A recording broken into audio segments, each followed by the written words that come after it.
मनोबुद्धि अहंकार चित्तानि नमः। न मन न बुद्धि न चित्त, न मद न कोई है अहम। नाचा श्रोत्रा विज्वे, नाचा घर ना नेत्रे, श्रवण नहीं वचन नहीं, ना कोई गंध ना नयन। नाचा व्योमा भूमि, न तेजो न वायु हूँ, ना भूमि ना मैं वायु हूँ, ना नभ हूँ मैं ना हूँ अगन। चिदानंद रूपः शिवोहम शिवोहम, सब ना हो के सब में हूँ, शिवोहम शिवोहम।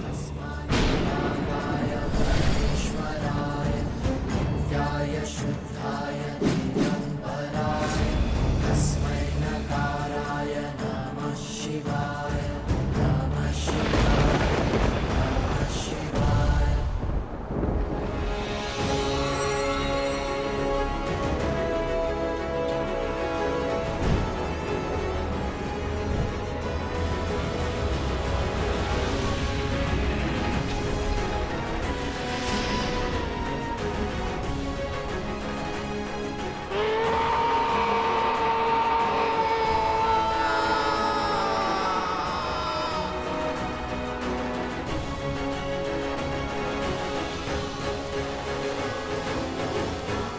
पुत्रों,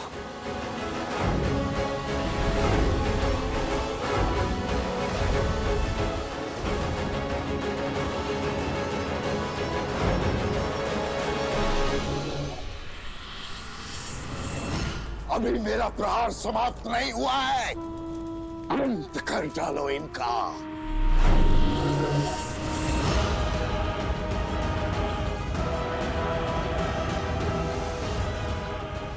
आक्रमण!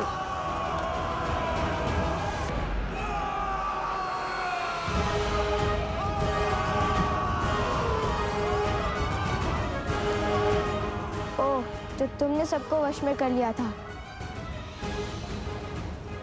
माता, ये तो दोषी हैं, इन्हें तो मारना ही होगा। नहीं पुत्र, मारने से स्वयं पर दोष चढ़ता है और वध करने से उनका उद्धार होता है। तो इन्हें मारो नहीं, इनका उद्धार करो। अग्निअस्त्र!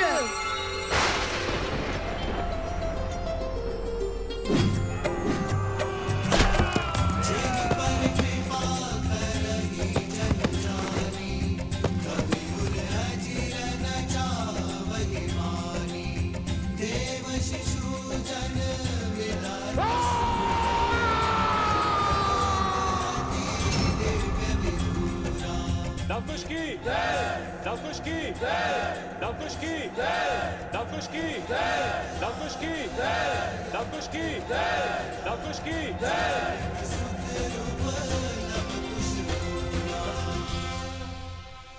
मुझे क्षमा करे देवी।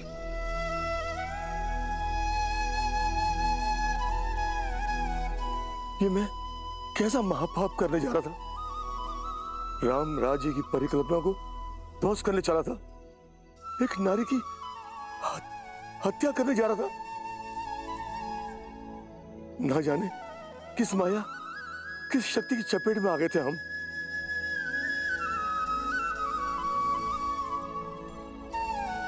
नहीं महाराज, ये क्या कर रहे हैं आप? जो भी हुआ उसमें आपका कोई दोष नहीं था। हाँ, आप और आपके सैनिकों पर उन असुरों ने माया की थी, किंतु चिंतित ना हो, अब आप उस माया के पास से बच चुके हैं। ये द्वंद्व हार गए तो क्या हुआ? वो अश्व तो अब तक हमारा बंदी बन चुका होगा। बानासुर शुभ समाचार के साथ आता ही होगा। महाराज! आओ बानासुर, आओ, मुझे तुम्हारी ही प्रतीक्षा थी।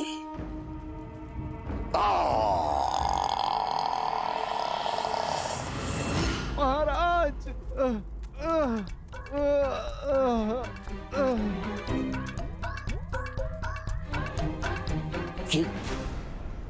ये क्या दशा बनाई है? और आशु कहाँ है? वो हनुमान वहीं था महाराज।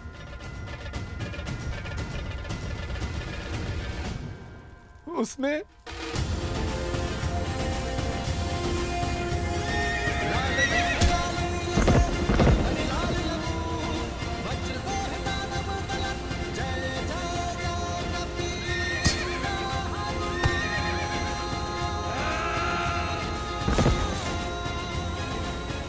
और बहुत जोर से मारा महाराज।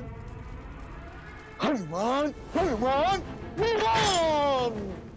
हर बार ये वानर मेरी योजना पर ग्रहण कैसे लगा देता है।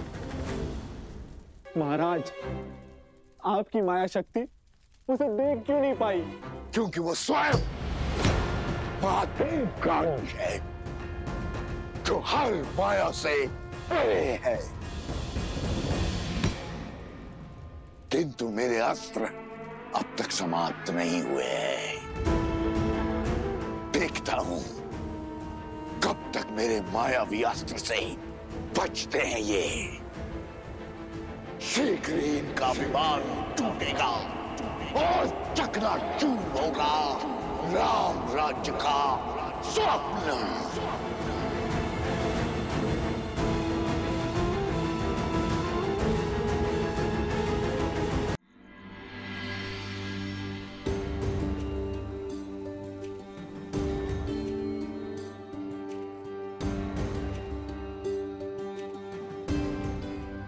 भूख अत्यंत विचलित कर रही है। भोजन आरंभ करें अनुज।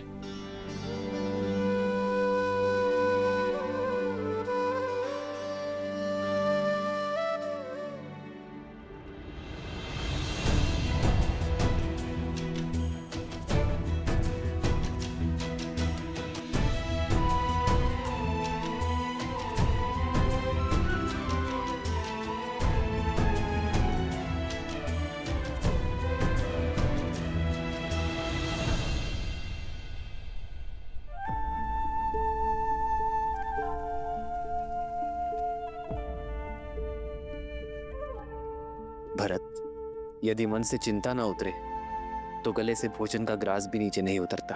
अपने मन को हल्का कर दो भरत, और जो सोच तुम्हें विचलित कर रही है वो मुझसे कहो।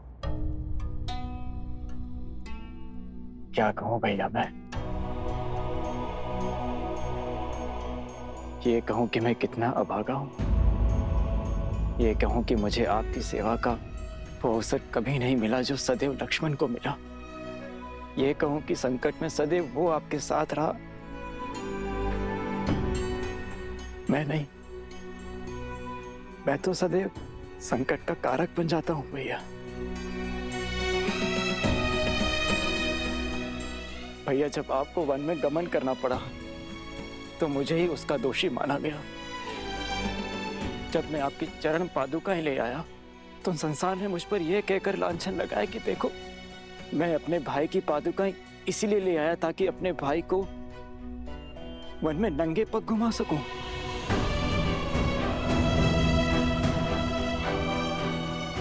और मेरे कारण मेरी सीता भाभी मां को न जाने कितने माह तक उस दुष्ट रावण की बंदिनी बनकर रहना पड़ा। और अब जब अयोध्या पर संकट आन पड़ा है, वही आप मुझे इस योग्य भी नहीं समझते कि मैं उन दो ऋषि कुमारों के विरुद्ध खड़ा हो सकूं जिन्हें मृत्यु के घाट उतारने के लिए मेरा रोम रोम तड़प रहा है। अपने दोनों भाइयों के अचेत शरीर मेरे नेत्रों के सामने छाए रहते हैं भैया। ये पीड़ा मैं अब और नहीं सह सकता। मैंने लक्ष्मण को रोका, उसे समझाया कि उन दोनों बालकों से सौम्य रहे, किंतु उसने मेरी एक ना सुनी। किंतु देखिए, लक्ष्मण कैसे मूर्छित हुआ पड़ा है भैया। मैं तो उनसे लड़ने भी नहीं जा सकता क्योंकि मेरे भैया ही मुझे योग्य नहीं समझते। हुआ ना मैं अभागा।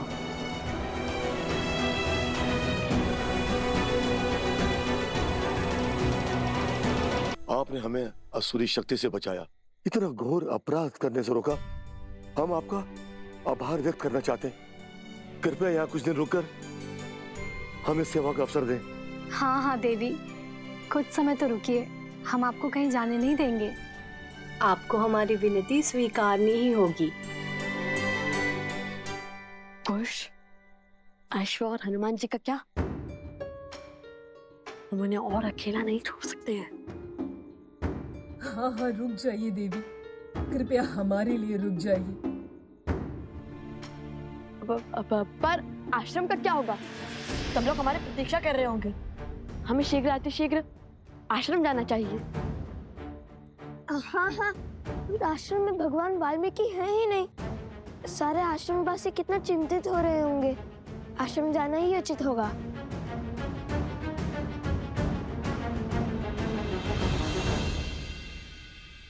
कैसे सोच लिया तुमने भरत? ये कैसे सोच लिया कि मैं अपने भरत को लक्ष्मण या शत्रुघ्न से कम योग्य मानता हूं? तुम तो सौम्यता के सूचक हो भरत, पराक्रम के पर्याय हो। मुझे सबसे अधिक प्रिय हो तुम भरत।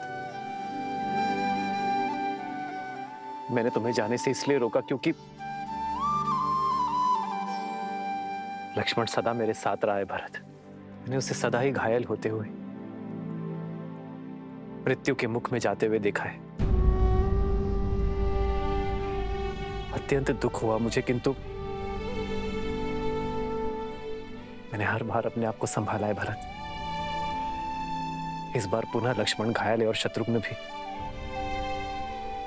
मैं इस विपदा को सह नहीं पा रहा हूं भरत। और इस बीच यदि तुम्हें कुछ हो गया मेरे भाई, तो भैया पुण्य के प्रतीक श्री राम से पाप कैसे हो सकता है? किंतु आप स्वयं को मेरे स्थान पर रख के देखिए। स्वयं या महल में सुरक्षित रह के आपको युद्ध भूमि में जाते हुए देख, क्या मैं स्वयं से कभी दृष्टि मिला पाऊंगा? लक्ष्मण और शत्रुघ्न के नेत्रों में नेत्र डाल पाऊंगा?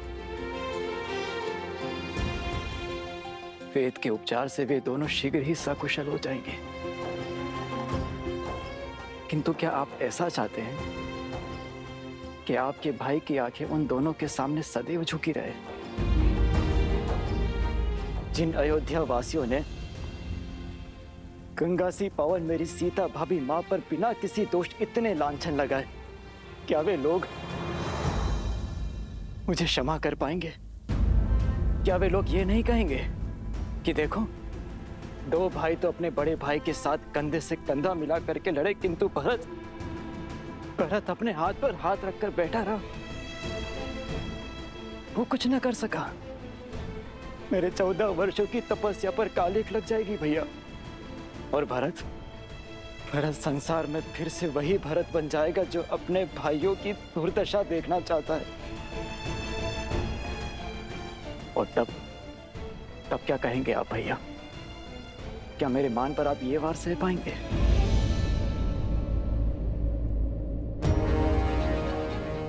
उन दोनों ऋषि कुमारों से मुझे लड़ने की अनुमति दीजिए भैया, बिना किसी शर्त के और बिना किसी बंधन के। अपने भाइयों पर प्रहार करने का उन्हें दंड देने दीजिए मुझे।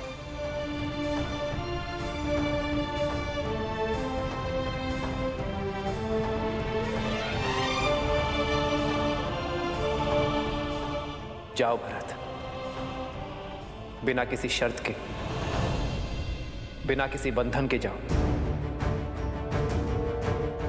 और जो उचित लगे वही निर्णय लो। चाहे अब उन दो बालकों को जो दंड देना पड़े दो, और अयोध्या का अश्वमेध यज्ञ पूर्ण करवाओ।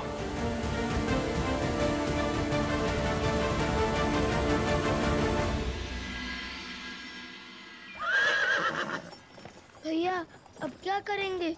राजा धनेमली ने हमें रथ देकर सहायता तो कर दी, किंतु साथ ही साथ संकट में भी डाल दिया। यदि ये रथ लेकर सीधे मार्ग से आश्रम की ओर गए तो अश्व और हनुमान जी माता को दिख जाएंगे। अरे मैं तो कब से वही सोच रहा हूँ कि हम लोग इस अश्व का मार्ग कैसे बदलेंगे। क्या हुआ? कुछ नहीं।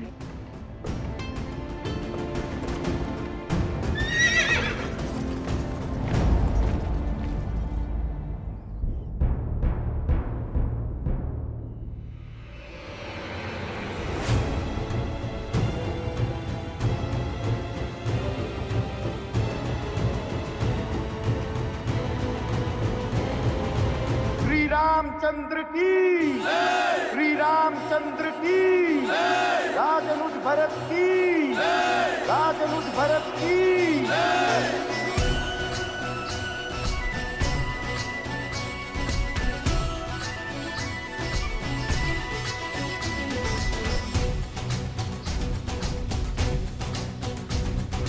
विजयी भव।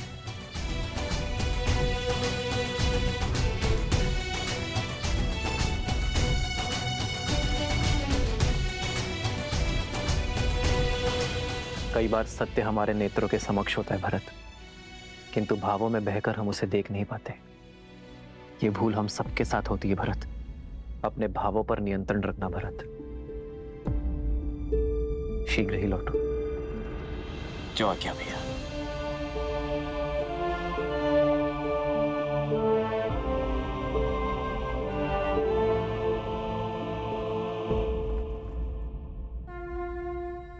विजयी भव।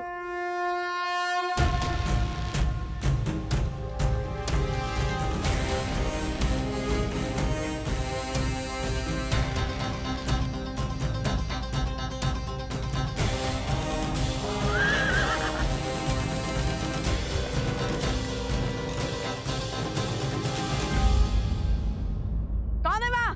सामने आओ। हमें सोमकरण, अवत्सरा, तुम दोनों यहाँ? ये घर जाकर अवश्य कोई नई समस्या लाए होंगे। नहीं नहीं, ईश्वर ने इन्हें हमारी सहायता के लिए भेजा होगा।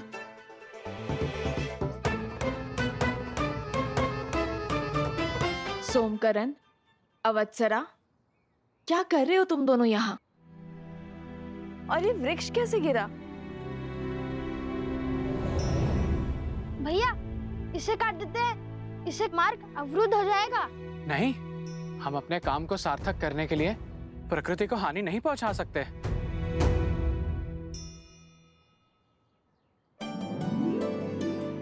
वो देखो, वो वृक्ष पूरी तरह सूख चुका है, कभी भी गिर सकता है। आओ।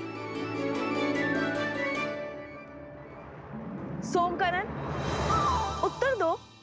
वो वन देवी, वो एक वृषभ उत्पाती हुआ बैठा था। देखिए कैसा उत्पात मचाया उसने। हम तो यहाँ यात्रियों को सावधान करने खड़े हैं कि वो कोई अन्य मार्ग अपना ले, है ना भ्राता? हाँ वन देवी, आप कोई दूसरा मार्ग ले लीजिए। ओहो, एक संकट से निपटे तो दूसरा संकट आ पड़ा। चलो कोई बात नहीं, हमें अपना कर्तव्य निभाना ही होगा। माता, आप लव भैया के साथ दूसरे मार्ग से आश्रम जाइए। मैं इन दोनों के साथ इस वृक्ष और इस वृषभ को संभालते हैं। न जाने अब किसे घायल करना चला होगा। किंतु तुम? माता उचित तो कह रहा है वो। चलिए हम इस ओर से चलते हैं। अरे ये मार्ग बहुत लंबा है, हम तनिक देर यहीं रुक जाते हैं। जब ये वृक्ष हटेगा तब हम इसी ओर से आगे बढ़ेंगे। देखिए माता, कितनी लंबी यात्रा करके हम यहाँ आए हैं, और त्रिपुरा सुंदरी मंदिर में जो कुछ भी हमारे साथ हुआ, उसके बाद आप बहुत थक गई होंगी। अब हम आपको पुनः संकट में नहीं डाल सकते। यदि उस वृषभ ने आक्रमण कर दिया तो?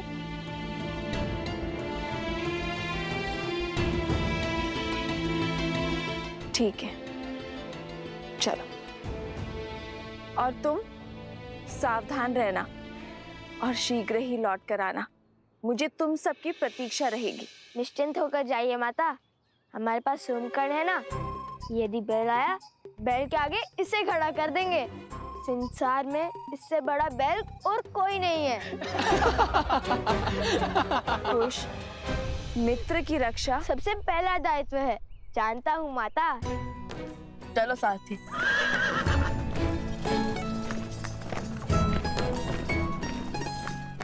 अद्भुत, आज तो बचा लिया आप दोनों ने। यदि रथ इस मार्ग से जाता तो अश्व और हनुमान जी दोनों माता के सामने होते, और फिर उनकी डांट से तो श्री राम भी नहीं बचा पाते। संकट से बचा है अपने गुरुपुत्र। संकट अभी शेष है कुश। वन देवी को आश्रम जाने से रोकना होगा, क्योंकि लक्ष्मण जी ने आकर सबको बता दिया है तुम दोनों ने अश्वमेध यज्ञ का अश्व पकड़ लिया है। उन दोनों बालकों ने जो किया है वो राजद्रोह है। कल सूर्यास्त तक लवकुश ने अश्वमेध यज्ञ का अश्व नहीं लौटाया तो उन दोनों के साथ जो कुछ होगा उसका उत्तरदायित्व राजा राम का कदापि नहीं होगा। हाँ, और सभी को ये भी पता है कि तुमने लक्ष्मण जी और उनके भाई को मूर्छित कर दिया है। इसी कारण गुरु माँ ने भारद्वाज ऋषि को भी बुला लिया। एक संकट से बचाकर दूसरे संकट में ढकेल दिया तुम दोनों ने। चलो शीघ्र चलो, हमें माता से पहले आश्रम पहुंचना होगा।